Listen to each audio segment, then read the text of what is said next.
En los dos últimos sexenios anteriores al nuestro, se les condonaron a los grandes cerca de 400,000 millones de pesos de impuestos. Eso ya se terminó. Es también delito grave el huachicol.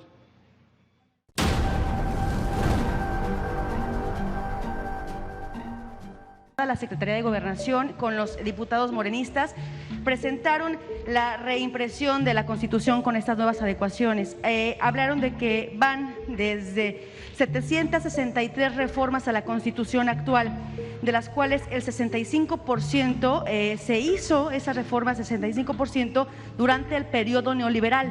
En su administración hicieron el recuento, van 18 modificaciones a la Carta Magna. La pregunta es, presidente, con esas 18 modificaciones, ¿usted podría decir que ya se revirtió esa reforma que era neoliberal? La Constitución que en su mayoría estaba fundamentada en el neoliberalismo, con estas 18 reformas de su gobierno, ¿se habría ya revertido? Pues lo principal, porque la verdad es que durante todo el periodo neoliberal se dedicaron a reformar la Constitución para legalizar el saqueo, el robo. Para eso fueron todas esas reformas. Y se los puedo probar, a ver si no tenemos una lista de todas las reformas del periodo neoliberal. En uno de mis libros está. Creo que en la salida, de cómo fueron ajustando el marco constitucional, el marco legal, para llevar a cabo el saqueo de los bienes de la nación. Desde Salinas hasta el último gobierno neoliberal hay una relación. Ahí vienen los aumentos de impuestos, la llamada reforma fiscal, desde luego la entrega de los bancos y de las empresas públicas, porque se modificó la Constitución en el gobierno de Salinas. Le llaman a eso desincorporación de bienes públicos. Se modificó la Constitución para eso. Se modificó la Constitución en lo laboral, para la famosa subcontratación o outsourcing, para poder contratar a trabajadores por hora y despedirlos sin garantizarles derechos laborales. Se modificó la Constitución para privatizar la industria eléctrica, para privatizar el petróleo. Se modificó la Constitución para privatizar la educación. Todo esto en el periodo neoliberal. Acuérdense que se reformó el artículo 3º en el gobierno de Salinas, siendo Zedillo secretario de Educación, para que la educación gratuita solo se garantizara en el nivel básico, es decir, preescolar, primaria y secundaria, y se dejó al mercado como si fuese una mercancía la educación media superior y la educación superior.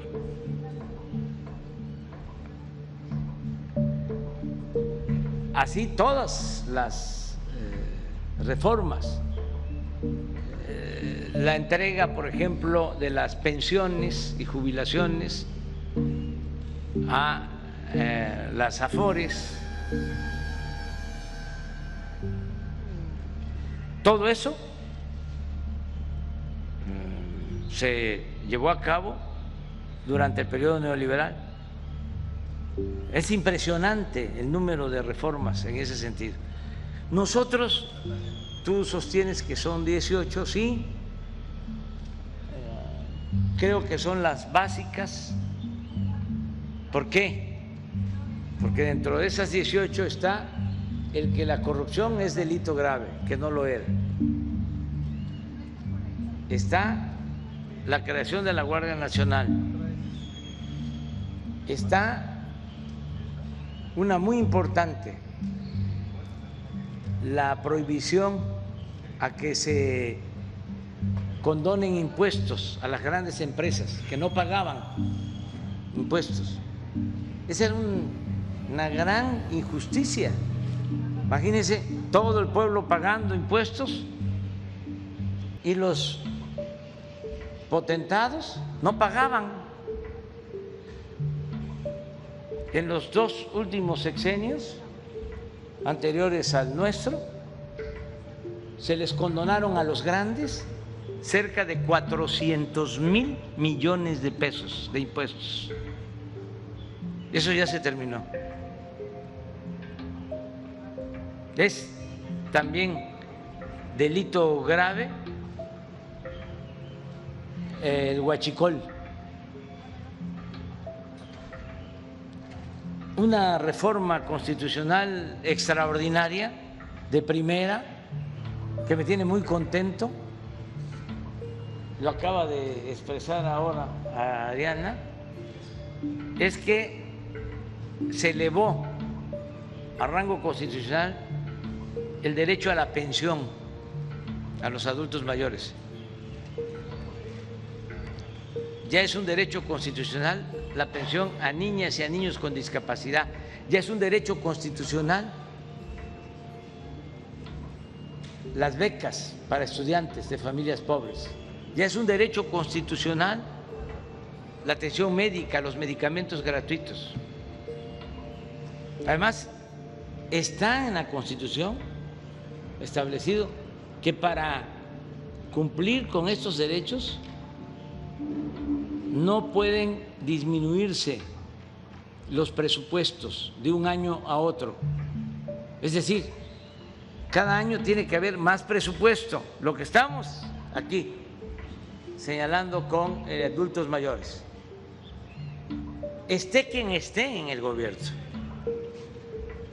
Y para poder dar marcha atrás a esa reforma, necesitarían contar con el apoyo de las 2/3 partes de los legisladores del Congreso, mayoría calificada, y eso ya no lo van a poder tener, lo que diga mi dedito.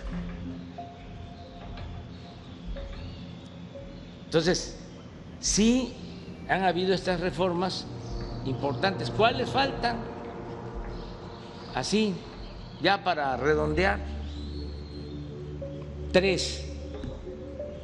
Una, para que se fortalezca la Comisión Federal de Electricidad, porque la querían destruir a la Comisión Federal de Electricidad, dándole toda la preferencia a las empresas privadas de generación de energía eléctrica, sobre todo a las empresas extranjeras y en especial a las empresas españolas. Entonces, se requiere fortalecer a la Comisión Federal de Electricidad y no darle la preferencia a las empresas particulares. La Comisión Federal de Electricidad, como Pemex, son empresas de interés público. La Comisión Federal de Electricidad no tiene fines de lucro y se le tiene que apoyar para que no aumente el precio de la luz, porque las empresas particulares van sobre la ganancia, les importa el lucro. Entonces tenemos que proteger a la Comisión Federal de Electricidad porque iba en picada. Ya las empresas particulares estaban vendiendo el 65% de la energía que consumimos en el país y la Comisión Federal solo el 35%, y se tiene que pagar esa energía a los particulares con subsidio. Y lo más reprobable, las grandes corporaciones pagan proporcionalmente menos luz, menos por la luz, tarifas más bajas que lo que pagan los usuarios. Una familia de clase media o de el sector o de la clase popular. Entonces todo eso lo queremos corregir con esta reforma. La segunda es la que tiene que ver con la Guardia Nacional, que no quiero que pase lo que sucedió con la Policía Federal, que se echó a perder porque se corrompió, no se procuró que fuese una corporación con disciplina, con profesionalismo. Nada más piensen ustedes que en el tiempo que estuvo la Policía Federal nunca hicieron un cuartel. Mandaban a los policías federales a operativos y vivían en hoteles o en campamentos. Ahora no, ahora se están construyendo instalaciones.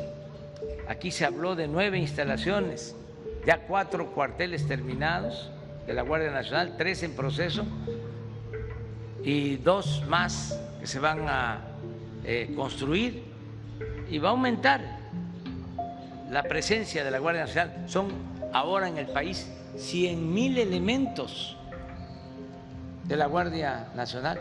Entonces, es una institución que se ha venido construyendo en 2 años, se está consolidando, ya la gente pide la Guardia Nacional, pide que haya Guardia Nacional en todos lados, y el propósito es que estén en todo el país cuidando al pueblo, pero queremos que queden adscritas, que queden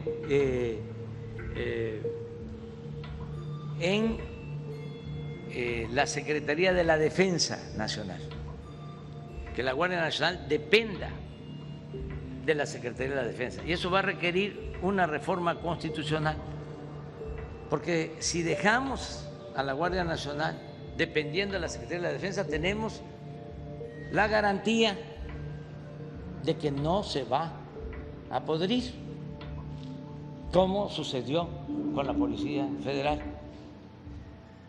Entonces, esa es una segunda reforma en su momento. Y la tercera es una reforma electoral para que se termine de una vez y para siempre el fraude electoral. Ya avanzamos en esta pasada elección. Por primera vez en mucho tiempo no hubo una elección de Estado. El presidente de la República, el gobierno federal no intervinieron en las elecciones. No se usó el presupuesto público, pero todavía falta. Y sobre todo hay que reducir el costo de las elecciones, porque es mucho lo que cuesta. Es el aparato electoral más costoso del mundo, el del INE. Costaron estas elecciones en general 20,000 millones de pesos. No todo es cine, la mitad tiene que ver con los partidos, pues también hay que reducir las participaciones, las prerrogativas a los partidos. Eso lo voy a proponer.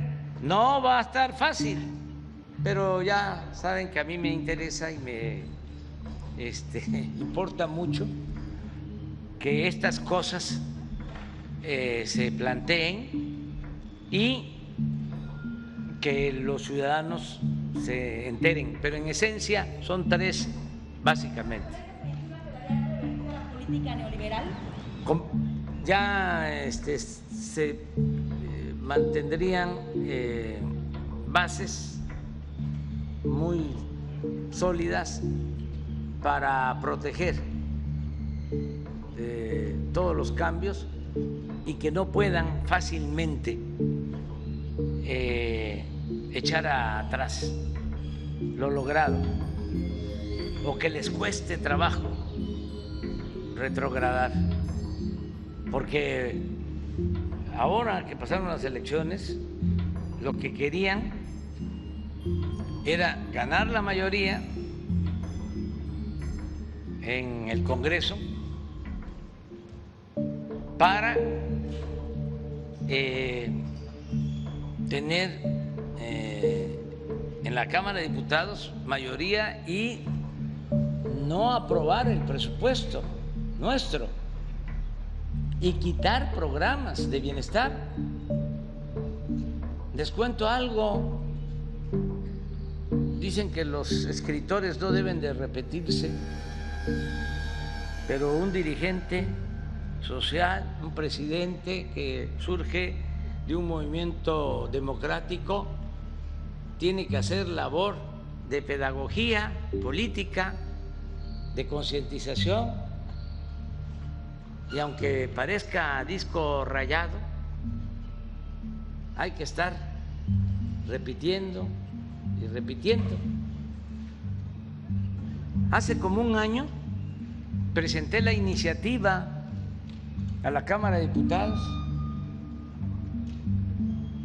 para que quedara en la Constitución el derecho de los adultos mayores a recibir la pensión y a darle pensión a niñas y a niños con discapacidad y a darle becas a los estudiantes pobres y que la atención médica y los medicamentos fueran gratuitos.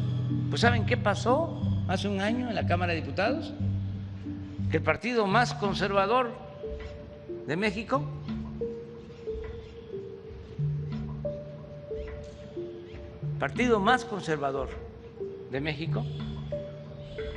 que surgió,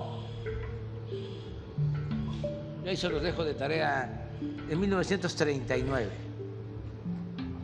cuando era presidente de México el general Lázaro Cárdenas, y crearon ese partido para oponerse a la política popular y patriótica del general Cárdenas.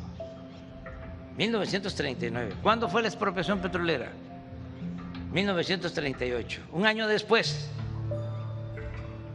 Bueno, ese partido conservador votó hace un año en contra de que se elevara a rango constitucional el derecho a la pensión a los adultos mayores. Así son. No les gusta que se apoye al pueblo. Son muy clasistas, muy racistas. Entonces hay que estar recordando, porque el que no sabe de dónde viene difícilmente va a saber hacia dónde va. Entonces, soy contento porque aún con los votos de este partido conservador en contra, no les alcanzó y ya se estableció en la Constitución el derecho a la pensión a los adultos mayores. Entonces, a partir de los 65 años. Esto es algo importantísimo. Miren lo que va a significar en términos presupuestales. Gracias por ver nuestros videos. Suscríbete y activa la campanita para llegar a más personas. Gracias por visitarnos. Suscríbete para más información. Hasta pronto.